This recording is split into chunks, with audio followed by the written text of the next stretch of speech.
On today's episode, you'll get to hear about why you should be mad that the minimum wage isn't $35 an hour, how it's bad that the American system requires a supermajority to convict people. We'll take a deep dive into a classic BoomerCon IRS meme, and finally, we'll analyze the mind of a Bernie voter who believes Bernie is Santa Claus. This is Cringe Posts. Hey everyone, welcome to the show. We're excited to take on some of these cringe takes. But before we do that, we usually like to laugh at ourselves a little bit. And today we're going to laugh at my co-host, Donnie. So here in December of 2009, Donnie wrote, "Is so thankful they shot guy who killed the Lakewood police officers. Thank God he's dead. It's better than the trial system, which would have taken 10 years and then determined the same thing."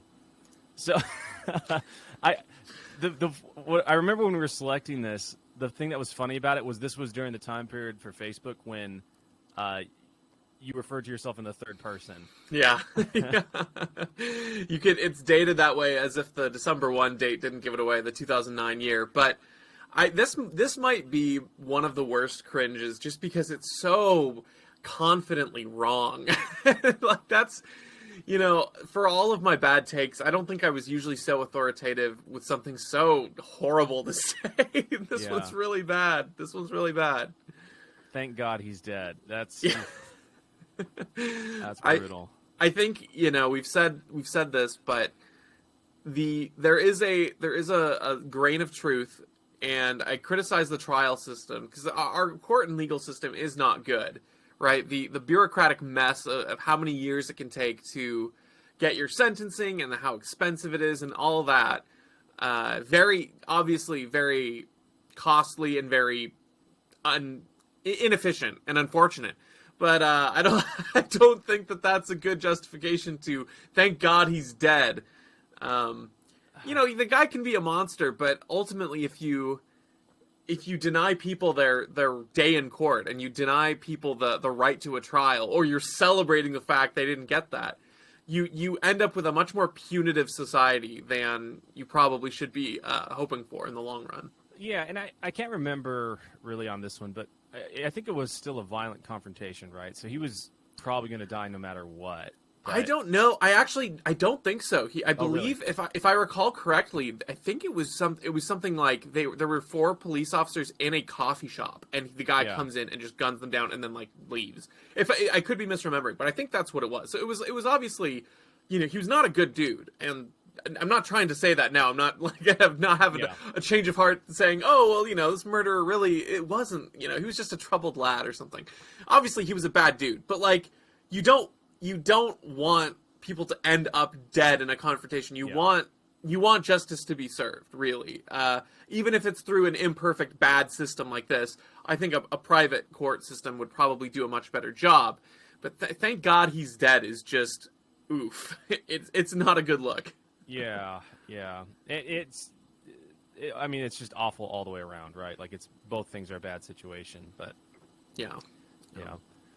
Well, moving on to our quick cringe of the day.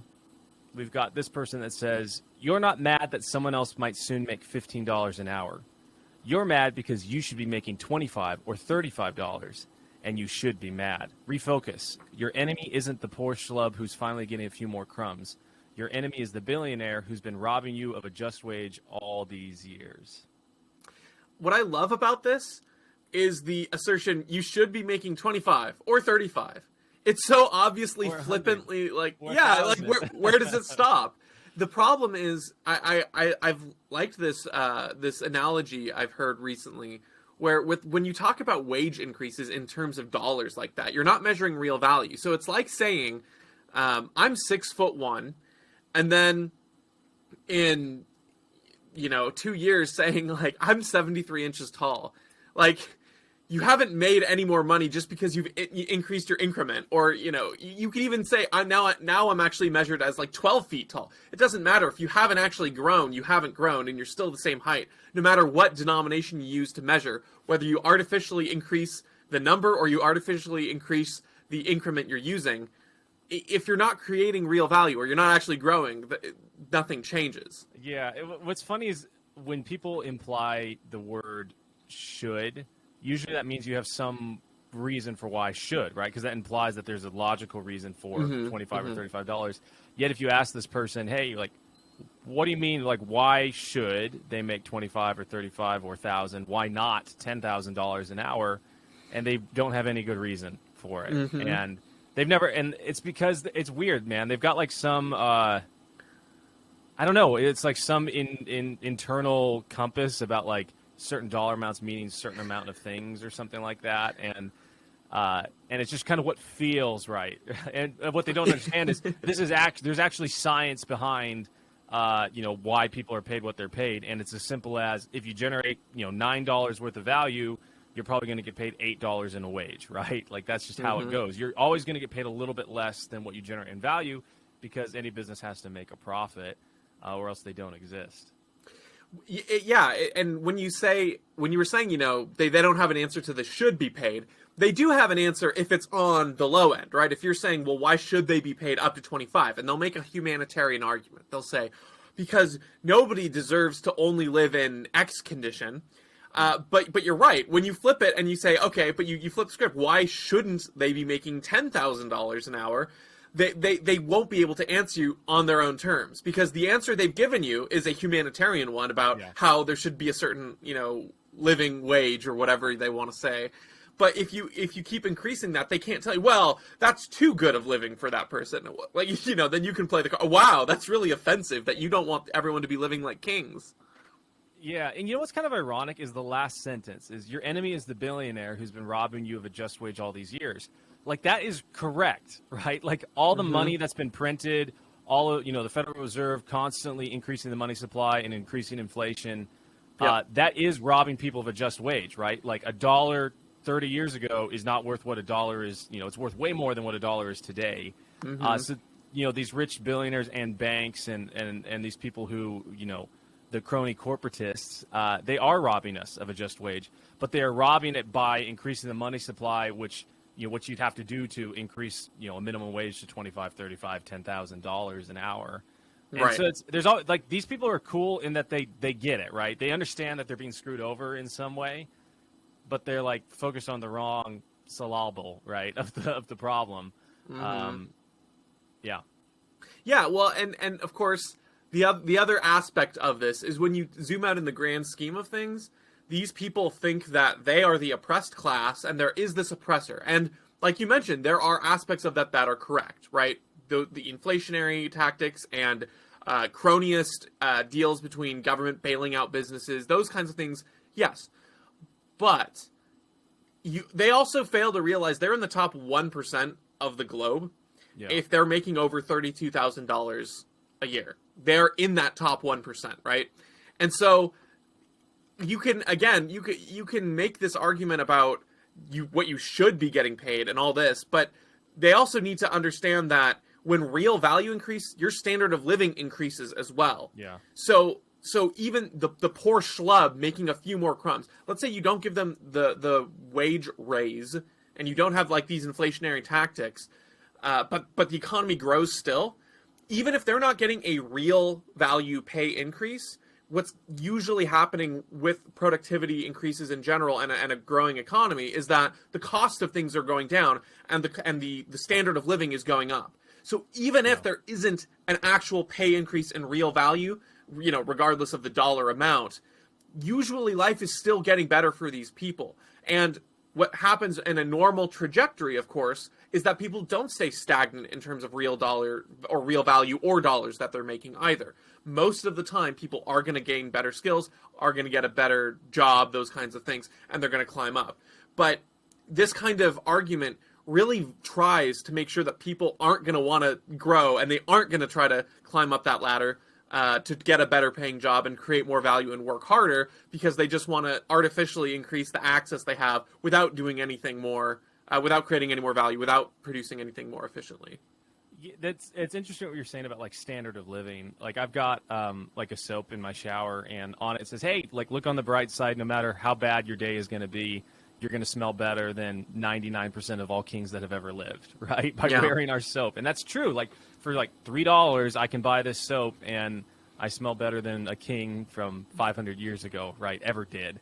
And that's kind of the beauty of innovation and free markets and how it just raises the standard of living for everyone. Yeah. All right, moving on to our next one. This person says, and this is in reference to the Trump impeachment vote that happened a couple months back. The most American thing I can think of is that 57 people voted to convict and 43 voted to acquit, and the 43 people won. and of course this isn't a negative connotation, but you can read it with a positive connotation, and I would agree. Yeah, you could. It is a very American thing. Like, beyond a reasonable doubt holds true. Awesome. Yeah, you just had to put an exclamation point at the end. Yeah, exactly. Yeah, the tyranny of the majority wasn't able to enforce their will upon the minority. Right? Like, hooray! Yeah. And it's funny because people, I mean, I think this even is a terrible example in terms of measuring outcomes regarding pure numbers in this way, because to think that the U.S. Senate is not going to have special interest or external biases or pressures either from their leadership or from donors and super PACs to vote a certain way. I mean, really, those are all things you should be more worried about in this scenario than specifically the idea that it takes a supermajority to convict in this case. I would hope that most people, when taking a weighty action, would want there to be a high barrier, because otherwise it just does become a punitive political game of, oh, you know what, my party got, one more vote than the other party. Looks like we get to impeach your president for the rest of history, and then vice versa. Yeah. And it's funny that they say the most American thing, and obviously it's said with the connotation of it's a bad thing. Like, American is a bad thing. It's like, man, I don't know. Like, there's a lot of things, there are problems with any sort of government, right? But America did pretty well, right? Like, we've made pretty great strides in just the 300 years we've been a country in terms of just protecting rights, freeing people, and not to say we haven't done some bad stuff, and not to say that there weren't problems with how we were founded, but I think it's probably one of the best examples of a good country that there is. And I think if anyone is going to pick out anything good about the American system, you could probably say the way that they've made the checks and balances, right, is at least it kept us from having tyranny for about 20 years, right? Yeah. Which is a lot longer than most states. So. I would argue maybe John Adams would have something to say with that, with his his free speech clampdown. But well, that's funny. That's funny you mentioned that, because there's a kid I was talking with, and he was like, "Hey, when in America has a president ever given back power?" And I was like, I think the only one that I can think of is maybe Thomas Jefferson, repealing the Alien Sedition Act. Because that was, like, most of the time when a president gets a bunch of power, they want to keep it, even if they're not going to use it, but just in case, and he might be the only example I can think of. So give or take, 20 years.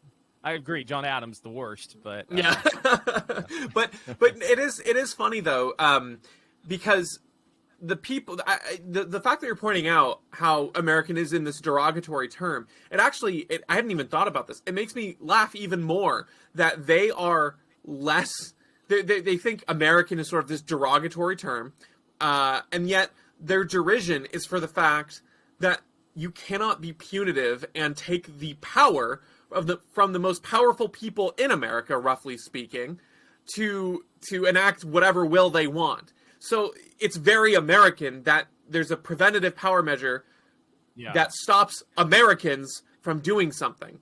I don't know. If you're dismissive of Americans, I would think that your position should be Americans should be prevented from doing things. If you think that the American system is bad and that the American political system is bad, I don't know.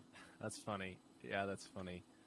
It's counterintuitive, and obviously not a very well thought out thought, which is what makes it so cringe. Yeah. Awesome. Moving on to our next one. This person says, the IRS has returned my tax return to me this year after I apparently answered one of the questions incorrectly, ... In response to the question, quote, do you have anyone dependent on you, end quote, I wrote, 9.5 million illegal immigrants, 1.1 million crackheads, 3.4 million unemployable scroungers, 80,000 criminals in over 85 prisons, plus 650 idiots in Washington, end quote. The IRS stated the answer I gave was unacceptable. I then wrote back, who did I leave out? So, beside the obvious boomer mean cringe that it is, like let's just address boomer, man. the elephant in the room there. Like this is one of those things where every word that could be said could be on point and accurate, and you would still groan. It doesn't matter.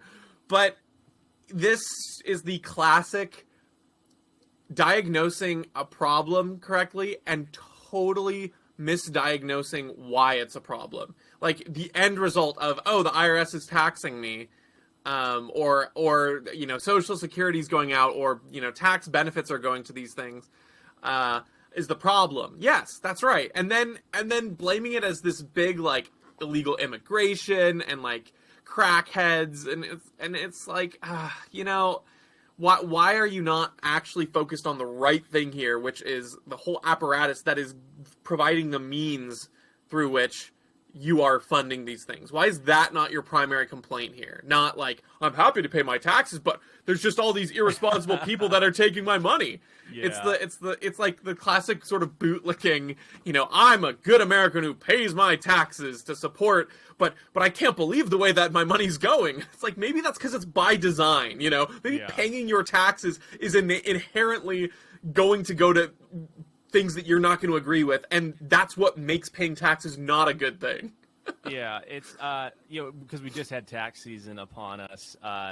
It's funny, like we got a little bit of a tax return back, and it's like, so over the past year, basically, I paid X amount more than I was supposed to pay, and basically, I gave the government an interest-free loan on my money. Like, they're not going to give me interest on the money that they held for and used for a year.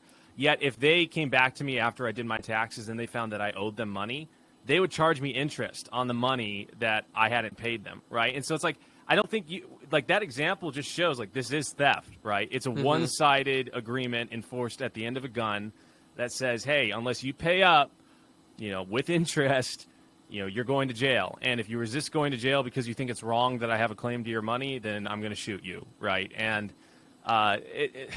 And, at the same time, it's like this person, like this boomer con person, like probably in the next post would say, oh, I support the troops or whatever. It's like, okay, like, if you want to really think about where most of our money goes, where we waste literally, billions, hundreds of billions of dollars on planes that don't fly, for the national defense, quote unquote, like that is where money should not be being spent, right? And especially not, droning, poor people in the Middle East who have nothing to do with us.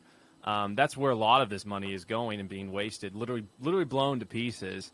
And so I could, there's kind of like stages, right, of becoming, red pilled, and that it's like, okay, well, one, like, I don't like where my money's going, or I don't like that it's being taken and given to other people, right? That's kind of where this person's at.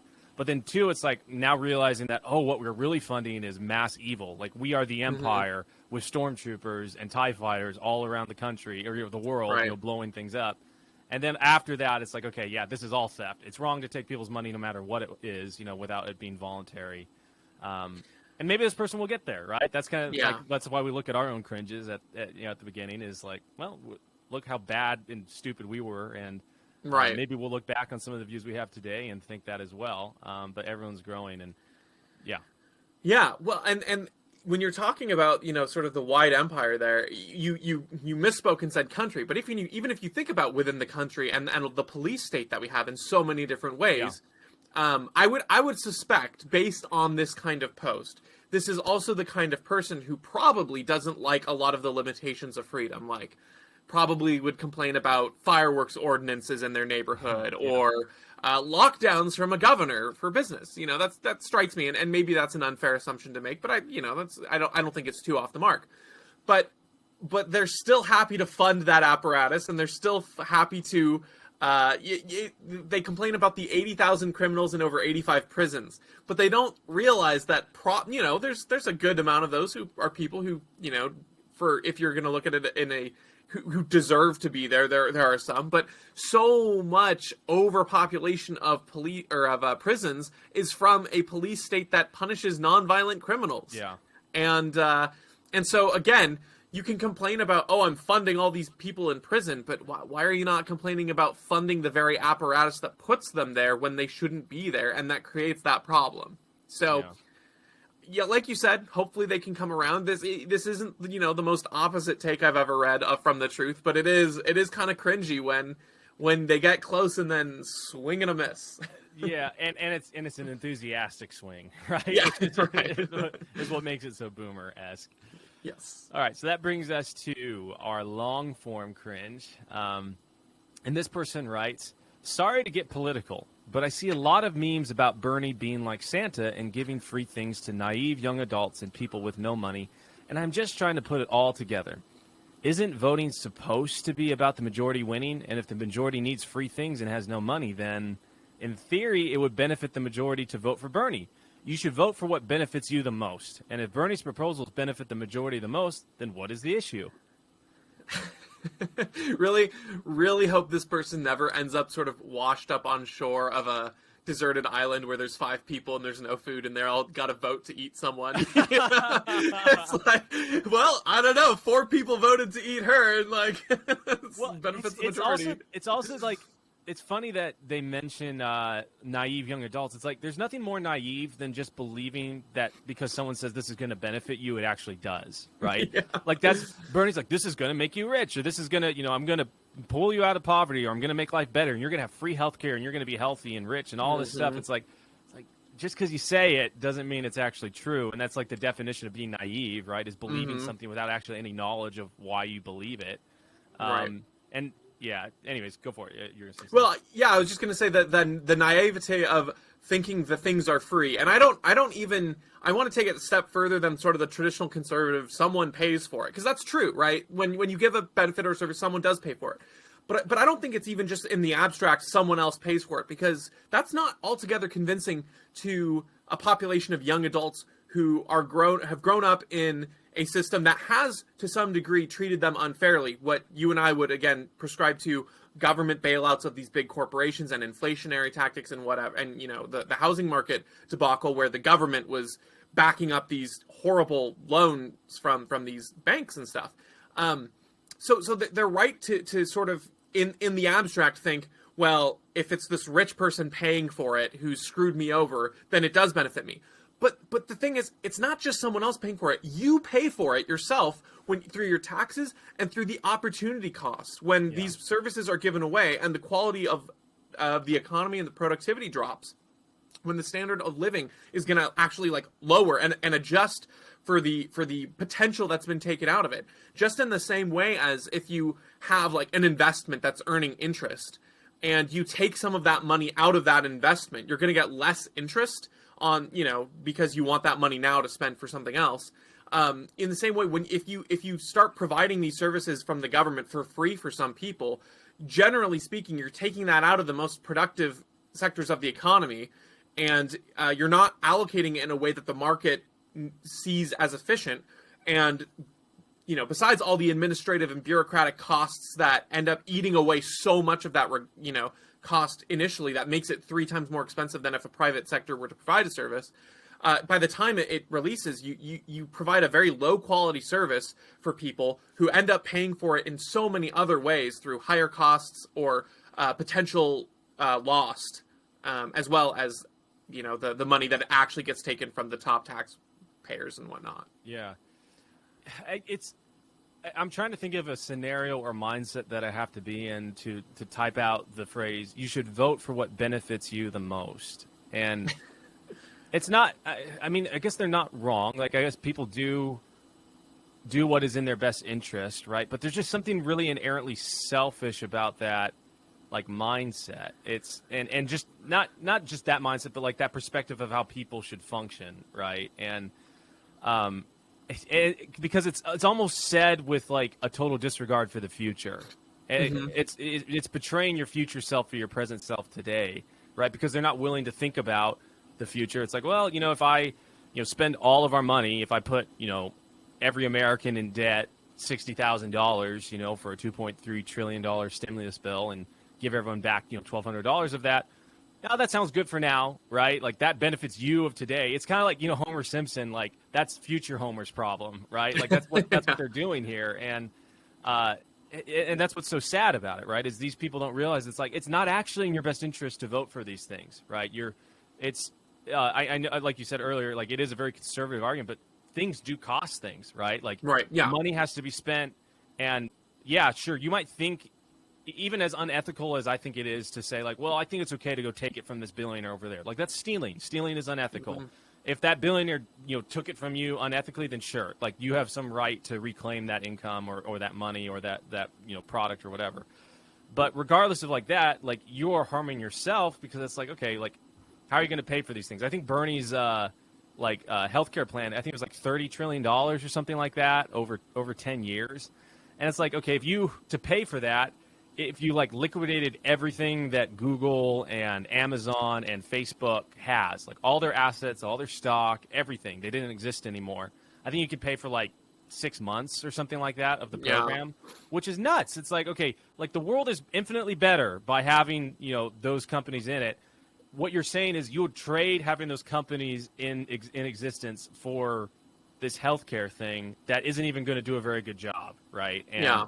And I mean, you can always get into this argument, but it's like those companies have done more for human flourishing and good than any government program, or Bernie, for that matter, has done. Bernie's done nothing good for anyone in terms. I mean, maybe he's done some good things for his kids or whatever, but on like a scale of like societal level, some of these businesses, he's done basically nothing. He owns a couple houses, right? Good for him. He's a millionaire. The interesting thing about Bernie stands too is they are often the ones that decry the selfishness and the greed of the capitalists, right? They how can you support a system that is so inherently selfish? And then right here she completely spells out you should vote for what benefits you the most. How is that not selfish? I think that the interesting thing about sort of the capitalist position is that while it's not necessarily, we wouldn't proudly say, unless you're Ayn Rand, maybe wouldn't proudly call it selfish as a system. We don't ignore that humanity is selfish and it does operate off of selfishness. The difference is that we recognize that selfishness is in every system, regardless of what it is. Yeah. And the difference is that capitalism uses selfishness to help others. This person somehow thinks that capitalism is selfish and voting for what the majority wants for free from Bernie is not selfish, even though she specifically says you should vote for what benefits you the most. Yeah. By definition, that is selfishness, right? So that part kind of strikes me funny when they talk about that. But also in terms of like these, the healthcare plan and the providing things for free, the other problem with a lot of these programs, and it's not true of every program that would be voted for free, but when you have a system, especially like a healthcare system like Bernie's proposing for free, the problem is that people no longer, when there's no cost to use that thing, there's no restraint in using it for anything. Meaning, when you look at healthcare systems that are socialized, like Italy, people will go there for literally anything, and it will take months to a year to get something serious done because they're so backed up. Not to mention that the hospitals there are dirty, and people, I mean, like doctors and nurses literally on smoke breaks in the hall. It's not a good system, and I'm not saying that Italy is the shining city on a hill for free socialized healthcare, but what I would say is that if socialized healthcare was a given, just an absolute guaranteed better, I don't think that Italy would be in this situation. And the inelastic nature of healthcare demands means that you have to have some kind of cost on it. Otherwise, people will, for every single thing, go and request it no matter what for the smallest thing. And then you don't have any of that prioritization. And you end up with sort of the problems created when people try to stop scalpers, for instance, if there's a shortage and we don't want people to gouge others by raising the prices super high. But then you have people who hoard and they buy it all out. And then if you prevent that from happening, then, it's sold out in a day. And it's just a problem. Yeah, I mean, like these kind of people always reference like the Canadian system, like, oh, it's so awesome, even though they don't live there, so they don't actually know. Yeah. But like, I have a friend who lived there for like decades, and what kind of made them throw in the towel and move to the U.S. was their kid busted his arm, and it was a 4.5 month wait to get an MRI, to kind of diagnose it. It's like by that time, anything that's wrong with how the bone is growing back is like basically set. So he's like, screw this, I'm going to go to the U.S., get an MRI because I can get it next day, right? We have available, and by no means do we have an actual free market healthcare system in the U.S., but to the point that we do have it, we've got a lot of availability, right? Because it's they're not backed up like that. And I remember seeing one of my other friends from up in Canada posting about, I don't know why it's always just MRIs, but like it was a year and this was just more recently, a 1.5 year wait to get an MRI. It's like, man, if you've got like some issue, in like you've got a bump in your shoulder or your stomach hurts or whatever, and if that's like something as simple as like you've got some sort of like strained shoulder, or it could be as bad as cancer, right?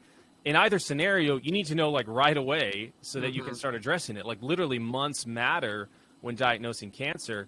And that's one of the reasons, the U.S. has a pretty good mortality rate when it comes to that stuff, right? And so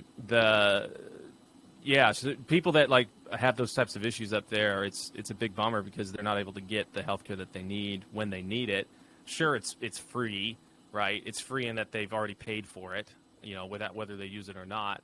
But they're not able to access it when they need to either.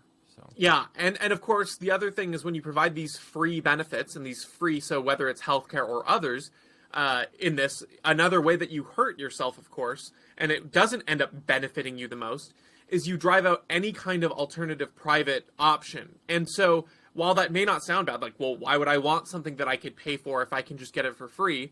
The problem is that when you do need that urgent care, where you do need to get to see someone quick, or you have something that is super rare and not specialized, you don't have the for-profit type of availability for that to be addressed. An example, and one example is I think there's maybe one or two hospitals left in Canada that actually have been grandfathered in from before they were socialized, and so it is a for-profit, and it's a specialty place, and that's where Senator Rand Paul went after he was attacked, and his ribs were collapsed in from his neighbor attacking him, and he went there, and all these people who were saying without knowing, oh, he went to Canada, and it was like, yeah, he went to the one private place in the entire country because and what's funny is that the reason that they are still able to operate is because of like the U.S. and the U.S. being in proximity and people going and having that be a specialty center for them, because otherwise, if let's say we have it socialized here,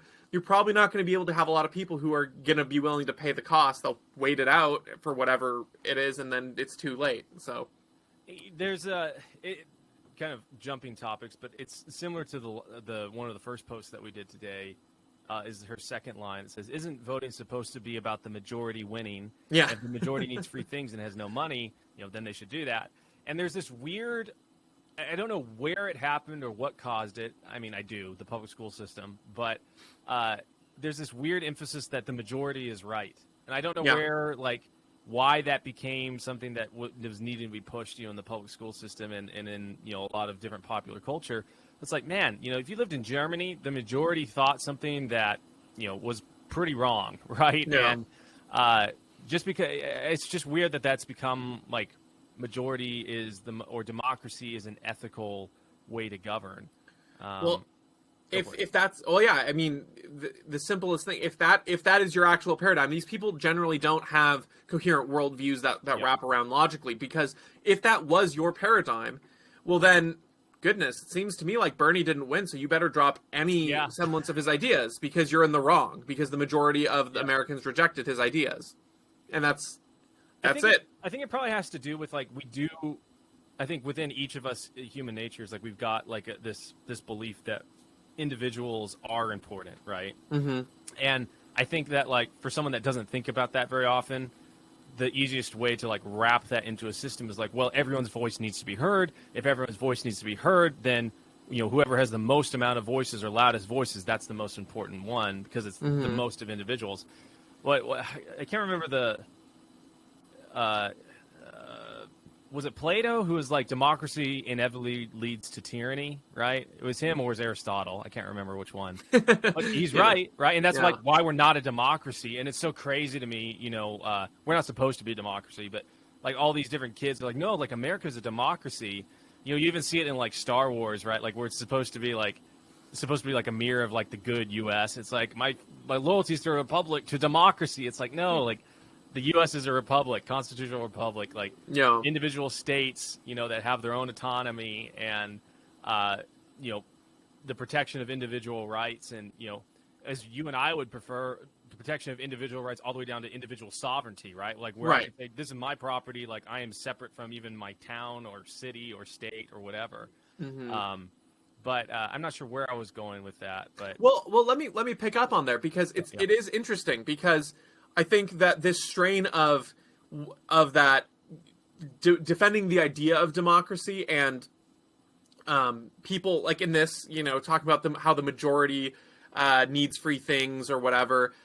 There is this recognition that the individual, the most individuals should be taken care of and looking out for themselves and all of those kinds of things. There's this idea that like democracy is trying to get every individual to have their voice be heard because every individual has value, but they aren't willing to carry that down all the way like you and I would. So it's funny because you and I, like, we follow along that train where they say, okay, democracy is important because people are important. We'd say, yes. We think everyone's voice matters and should be heard. Yes. And then they go, and therefore, whoever has the most should impose their will on the others. And then you and I are like, what? Yeah, we were like, what? No. Yeah. It's like everyone matters, everyone's voice matters, and they should be free to live their own life and not impose on other people because everyone matters. It's a pretty tight-knit circle for you and I to come back to our individual viewpoint here. But these people, something about this post tells me that they don't care that the majority didn't vote for Bernie. They just are trying to encourage more people to get what they want, which is free things. This person obviously wants to vote for Bernie. This person obviously wants the free things. And so they're trying to encourage, well, in theory, the most people should vote for Bernie because most people do want free things. But if that's not the case right now, then you have no ground of supporting your own position because the majority is overruled. Whereas you and I would say, if you want something, you should have the right to get it if you don't take it from someone else, regardless of what anyone else thinks. As long as you're not hurting them, go for it. But this person's entire presupposition is trying to convince other people to create a coalition to take from someone else. And that's funny. Creating a coalition to take from someone else. It's like, where else have we seen that in history, right? Basically, all the bad things that were taught in school are where people formed a coalition of the majority and took from the minority, right? Whether it was, American slavery or, Germany with the Nazis or the genocide in Rwanda, like all of these things were majority came about, said, well, we want that stuff. Too bad. You're too small. We're going to take it from you. It's ironic, that these people, they don't see that connection. Yeah. Yeah. Well, just because you got 51% doesn't mean you're in the right. Doesn't mean you can kill the other 49%. Well, and so the last other thing is you should vote for what benefits you the most. And if Bernie's proposals benefit the majority the most, then what is the issue? So right there, that just belies the whole point, the whole thing there. If it benefits the majority, what's the issue? Like, well, at what cost? The complete ignoring that there is a cost is so apparent here because what's the issue? Well, what if Bernie's proposal was that, again, like going back to sort of the extreme island, that 60% of the population robs and takes everything from 40% of the population, and 40% of the population's wealth gets completely subsumed and absorbed into the majority. That would be an issue. And if here's the thing, if that proposal was that the top 60% in terms of wealth were to absorb the minuscule amounts of wealth from the bottom 40%, this person would see the issue. So this person, by their own logic, would be defeated because there's obviously an issue if you're just talking in terms of majority. You have to recognize that there are costs and trade-offs to every policy proposal, and you just like his because the outcome hypothetically benefits you, not because it hypothetically benefits the majority. Because if it hypothetically benefited the majority and you were not in that majority, you as sure as heck would not be proposing for it. Yeah, totally agree on that. I don't have any more on this one. I think we thoroughly de-cringed it. I think you're right. It's a little too sorry to get political, you know. Like, I'm not gonna wade in here, but I need to make sure my voice is heard. And it's like, oh man, is this democracy thing really so great? Awesome. Well, friends, it's been fun. If we said anything during this episode that made you cringe, be sure to let us know in the comments or via our website. You can also follow us on all of our social media. Our handle is CringePostPod. We'd love to hear from you. Love to talk with you. Love to hear, what makes you cringe or what we've done that makes you cringe. I'm Britt. My co-host, I'm Donald. And we'll catch you next time. See you later.